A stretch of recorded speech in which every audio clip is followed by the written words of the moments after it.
This month, there were two simultaneous shootings in America, one in Dayton, Ohio, and the other in El Paso, Texas. Overall, 80 people have been killed and scores wounded, and communities left to pick up the pieces, with only one of the shootings raising more questions than it does answers. The two shooters couldn't be more similar if you actually look at it. Both were young, white, adult males in the 18 to 24-year-old age range, and political extremists. The El Paso shooter was a white nationalist eco-fascist in the same vein as the Christchurch shooter, whilst the Dayton shooter was a far-left socialist who was a supporter of Antifa and the Democratic Party. Though only the El Paso shooter's justifications for the shooting are known. He posted a manifesto on the image board 8chan just before he committed the act. The other shooter, as far as we are aware, at present has not divulged why he did what he did, though amongst the dead is his sister. We can only speculate as to what his motives could possibly have been. But of course, it didn't stop the usual talking heads from spouting their usual gibberish. The left-wing dominated mainstream media was quick to give the El Paso shooting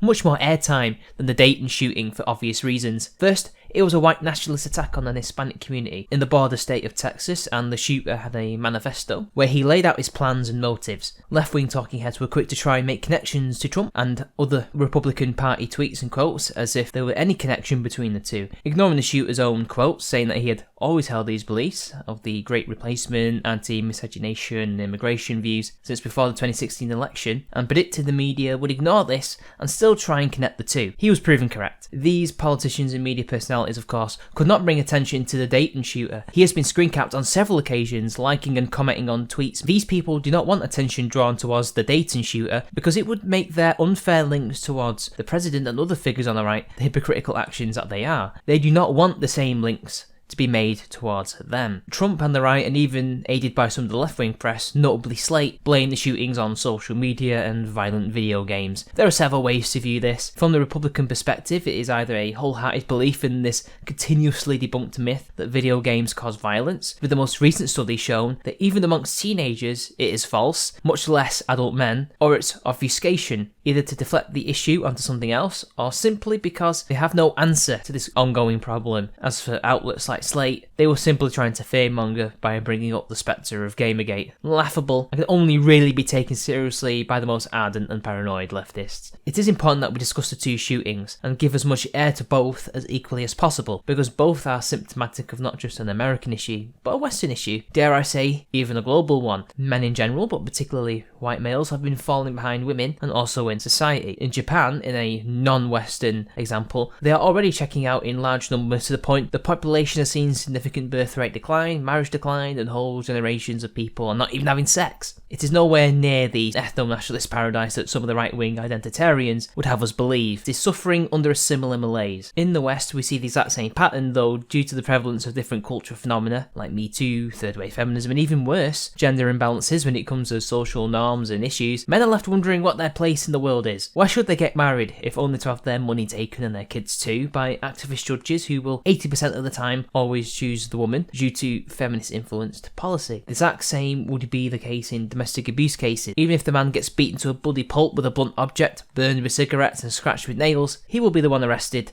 and her saved. Why even attempt to have a relationship, start a family, when an act of consensual sex can be transformed on a whim into rape because the woman says so? Why get a degree when the odds are stacked against you and always have been since the age of 3 or 4? Isn't education worth the cost of thousands in debt? Men will find their way out of this and lead normal lives, but increasingly more are becoming isolated. In general, we are more isolated, but these men in particular. Call them whatever you want. Incels, MGTOWs, NEETs, it doesn't matter. These are the men that society has left behind. These are men that are behind even the average man. Society doesn't care one iota about them. They are seen as pathetic, man-children, dangerous, toxic, and they might well be these things, but they did not necessarily create themselves. In our society, we have feminists preaching that men need to be open and honest about their feelings, yet in the same breath denounce men as having toxic masculinity when they do so. They are demonized for the way they talk, the way they sit, and practically every other thing about being a man. And if you're white, you have the added effect of the increasing social acceptance of hatred towards you. Regardless of any other question about racial demographics or immigration, are there anyone to deny that it is not socially acceptable to hate whites? I mean, how many times have we seen modern whites of today still being blamed for the actions of long dead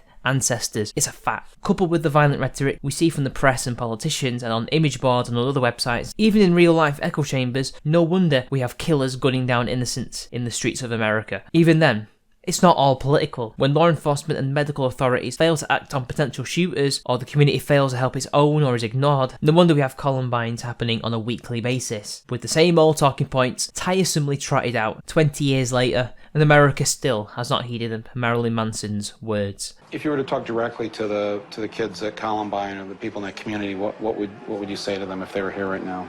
I wouldn't say a single word to them. I would listen to what they have to say, and that's what no one did.